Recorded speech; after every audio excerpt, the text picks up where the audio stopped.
Stats 2-0, you can be like, oh man, that's pretty rough, and that's what happens to me sometimes, you know, on like the bad days. But anyhow, we're going to get right into this series right away, no time wasted, and spawning in the top right of New Repugnancy, it is Stats. And in the bottom left-hand side, it is Liquid's uThermal. It's all right, he catches us breathless all the time, you know. Sometimes he makes like words hard to get out and such. But anyhow, like this map going into this series, this is a map that's pretty good for Reapers. You know, you can get a scout off nearly all the time. There's no way that like a Protoss can really deny scouting, but we already see something very unusual from the Protoss. So he's going for 2 gas before a Nexus and such. So Arston, if you're looking at this and you're kind of like I'll call you a Stats fanboy in this sense, what do you think about this kind of build? Well, what I think, I am never a massive fan of it myself, but I've seen some stuff like this before, whether that be a proxy Twilight Council or a proxy Stargate. Of course, you mentioned Reapers being very good on this map, but Blink Stalkers are also extremely good in this map. Can we have a look at the natural base of the Terran right now and see the little ledge behind that can be really annoying. If you only have a single tank, you can defend that area. And then there's the ledge at the third base as well, which is absolutely massive. And you have the front. So you have 3 areas that you need to defend. If you proxy a Twilight and you got 7-8 Blink Stalkers, this can be hard. Of course, it could also be a proxy Stargate, and that's a very fast Oracle in your main base, which could be hard to deal with. So I'm extremely... Okay, Stargate is it, at 2 minutes. Before a unit, before a Warp Gate. This is the absolutely fastest Stargate possible, unless you get like a 12 gate, 13... Unless it's a super cheese that like attacks your economy at the same time. So yeah, Stats is going straight into this series with something extremely wild. And uThermal, upon seeing this really late probe scout, I'd already, as a Terran, be like, okay, where's this proxy? This is weird. Like, why would you ever scout that late? You're giving something away. And you see uThermal kind of scouting around a little bit, like nonchalantly not going directly to the base, but immediately... That's... So getting those 2 hits... already rough. Yeah, getting those 2 hits means that you're automatically going to get the kill on the Reaper, unless you're super fortunate with the mine. So right now, uThermal, blind as a bat. And he also didn't SCV scout, so there is just nothing on uThermal's side. He doesn't know anything, and Stargate is going to be rough now. Yeah, I mean, like, SCV scouting is fairly rare depending on your opening and such, and he hopes that the 2 Hellions are going to do the scouting job for him. The thing is, what does he have at home to defend against this? Like, what Stats is doing is really, really uncommon. Yeah, and I don't think he will be ready. 2 more Hellions on the way, so he won't even have any mines for the second Oracle. And, I mean, this is just fantastic by Stats. Even delaying the Hellions, Oracle will fly and will be able to pick up a couple of SCV, I would assume. Second adept as well. So this is just going to be world of trouble now. Oh, and I think that, like, a couple of the Hellions did die at the natural as well. There's a lot of damage being done in the main, and yeah, he's got 3 Hellions out, but 9 SCVs going down. Yes, the Oracle is out of energy. He's doing the right thing by making a Viking here, making Widowmise as well, trying to make sure that it doesn't take further damage. But man, there's already a second Oracle showing up. This is going to be detrimental damage. Yeah, I was a little bit worried for the counterattack, but look at Stats' natural ramp. He just has it blocked with 3 pilots. Gosh. No probes mining in the main.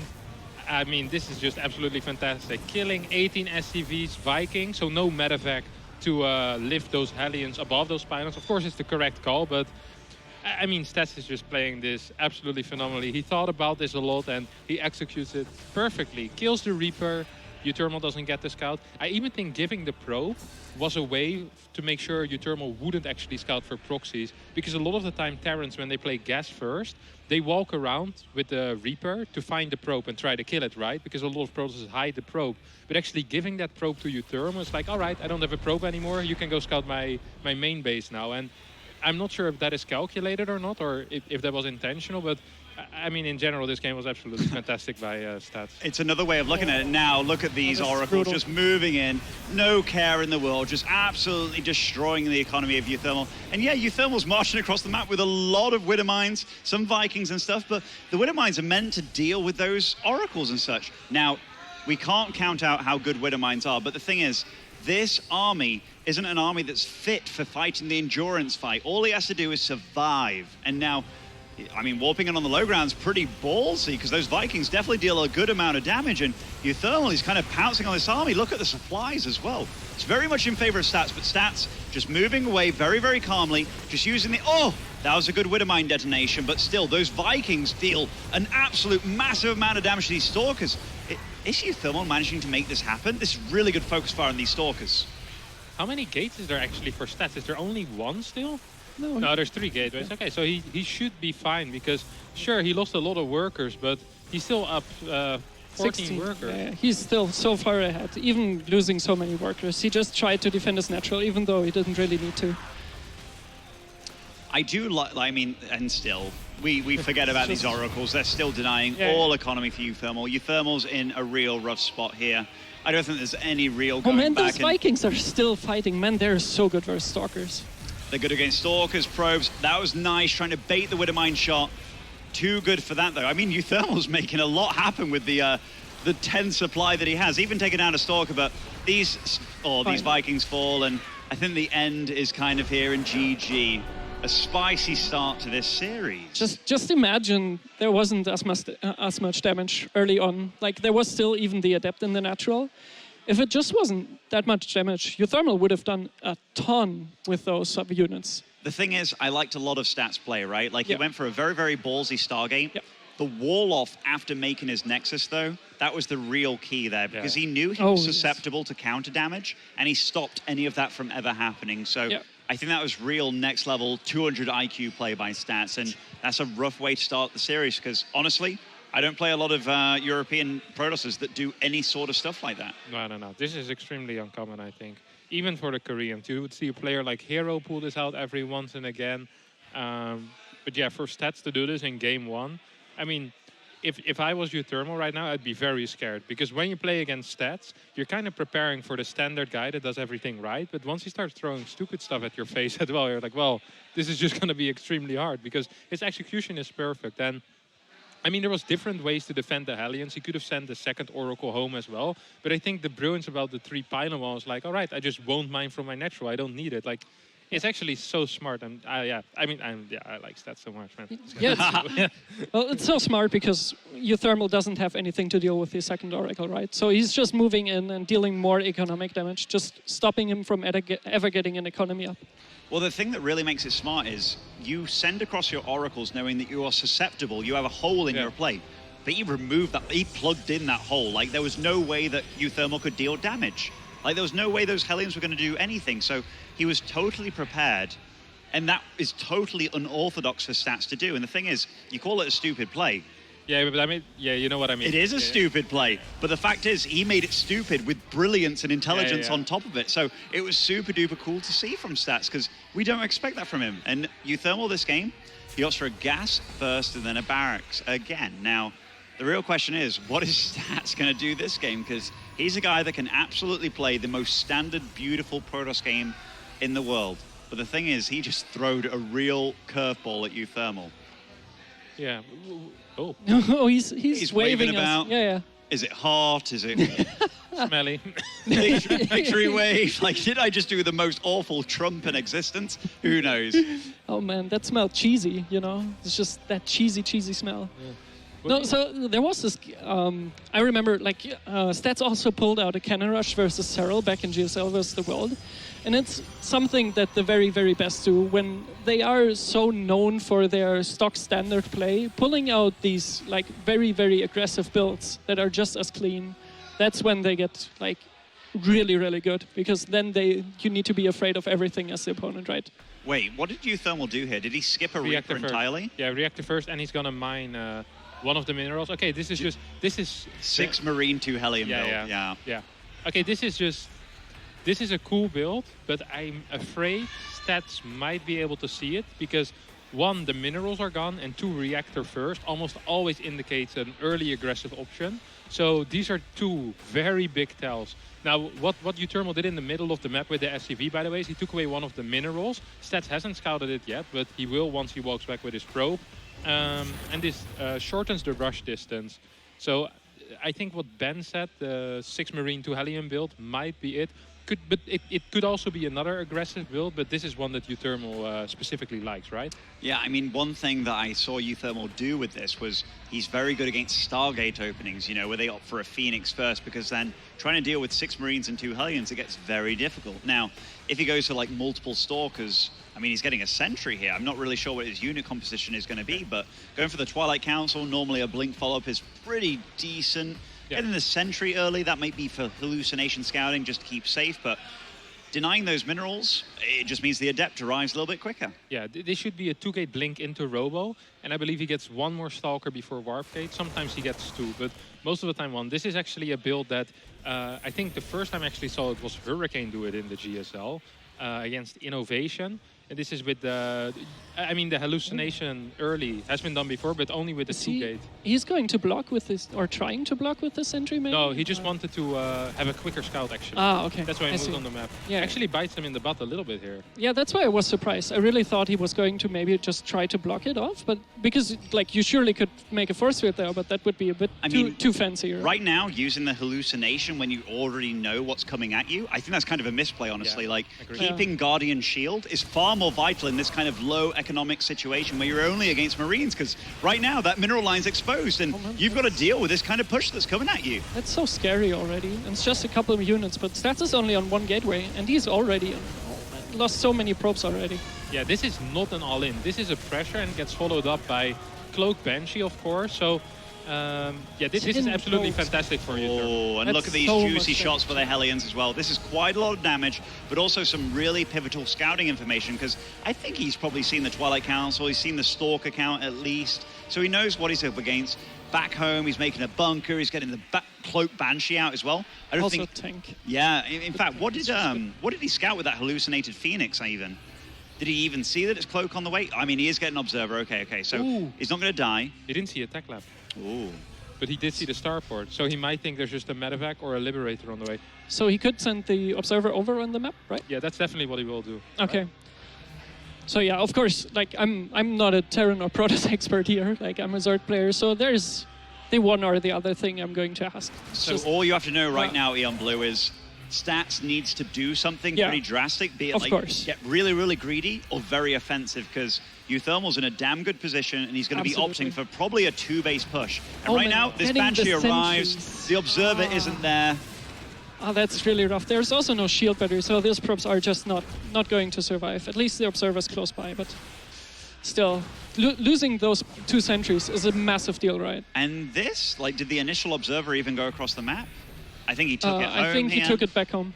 Yeah, there were so- 2 Observers just there. So he doesn't know what he's up against. And I mean, uThermal, he's building a missile turret because he's probably like, man, this is going so well right now. Maybe he's going DTs or something. Kind of ridiculous. So uThermal, he's in a good spot. He's even not necessarily sure of why it's going so well. So he's put up a missile turret just to be extra safe.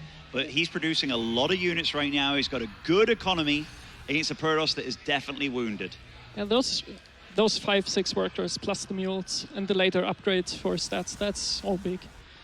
So I'm curious, will uThermal just push off of 2 bases now, like not get a third and just go for the throat? The thing is, he's playing like the safest game after receiving so much damage. So we talked about like what can the Protoss throw at the Terran? Oh, is he even going to get away? Oh, that was close. That was close. Yeah. But the thing is, the Protoss had 2 options. Does he play super greedy to get back into the game, or does he do something wild? Stats has played the greedy card, which uThermal played super safe, kind of expecting the unsafe card, like the absolute aggression. But yeah, Stats has played absolutely to his name in the way that he's playing very, very greedy behind this.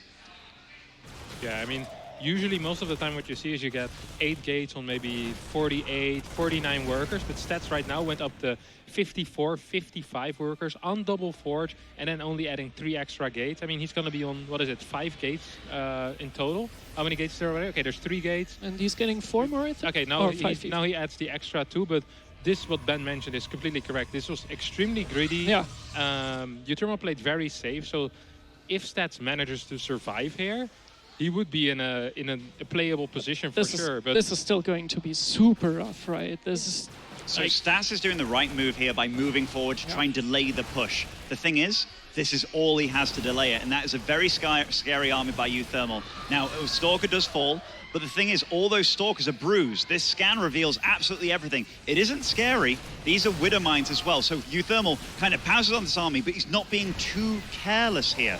It's very nice play by uThermal. Yeah, absolutely fantastic. Slowly moving forward with those siege tank. Couple of Widow Mines actually unsieging. I think uThermal might be a little over-aggressive here. Those forges are in terrible positions. Might actually die before the 1-1 finishes. Ooh, siege tank sieging up once again. Pylon will go down. Oh, and the Widow Mines miss, and he just jumps on top of it. Oh they man, kind those of miss, charge but shots. there's quite a bit of bio here, and Stats is really holding on for his life. I mean, I feel that uThermal kind of ran a little bit too forward there. A lot of his bio was low, but this is not the end of this push. Oh my gosh. 4 observers. That's when you know you're a bit under pressure there. Like, he has delayed the upgrades, and uThermal's still piling on pressure here. He's the one with an upgrade advantage as well. And he's not all in with this. Behind this, he's on 3 bases, and not too far behind in worker count either.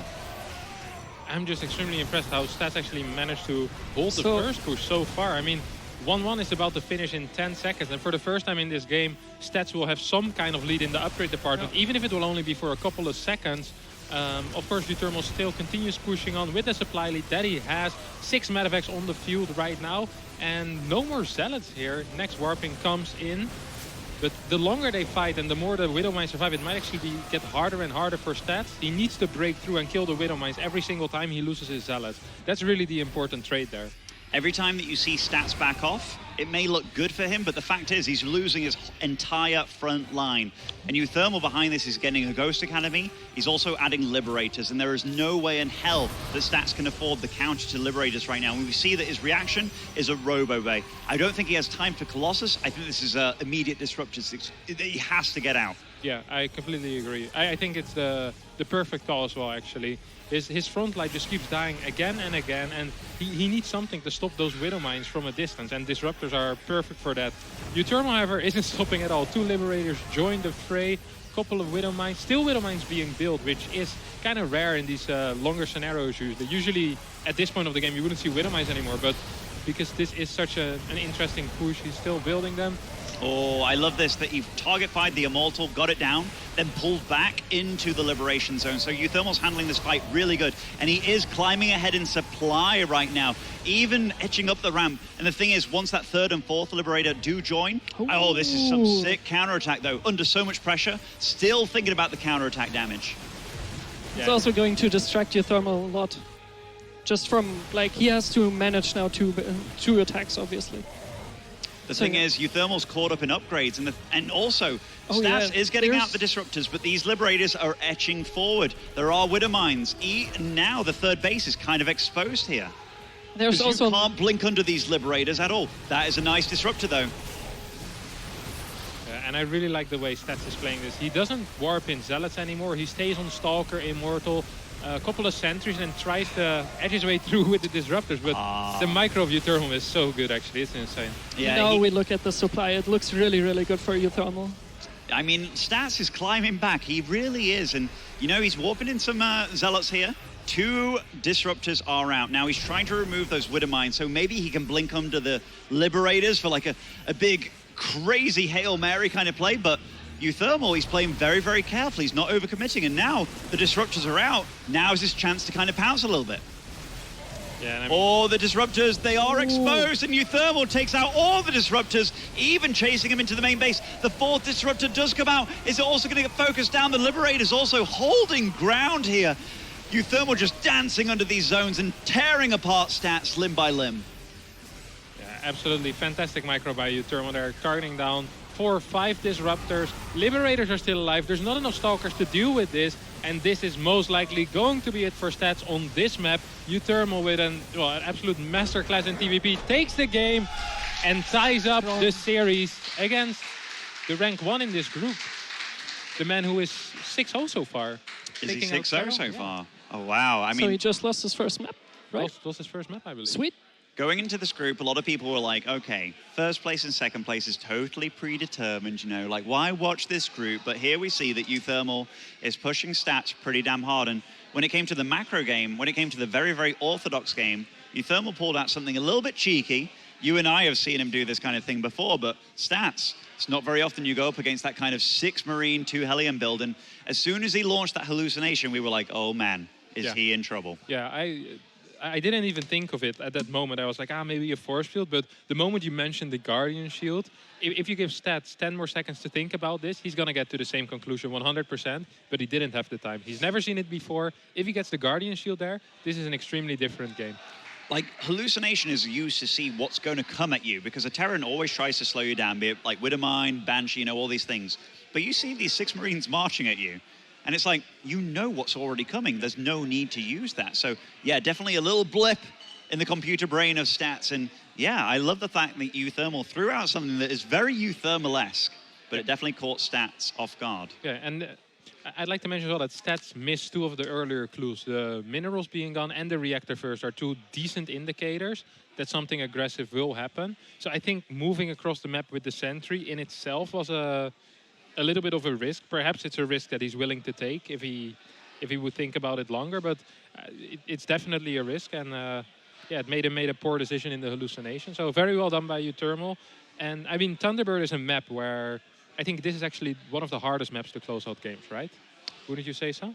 Yeah, I mean, like 3 base are pretty much guaranteed, right? And there's only one way to engage. So the fact that uThermal did it on this map, and then moving on, it will be Cyber Forest as our 3rd game. And immediately, oh, I mean, this is totally normal. I was starting to get a bit worried. I was like, where's that probe going? Is this like some crazy max back stuff? But no, he makes the probe immediately, or rather pylon immediately on the low ground. That is natural. This is totally standard for Protoss on this map.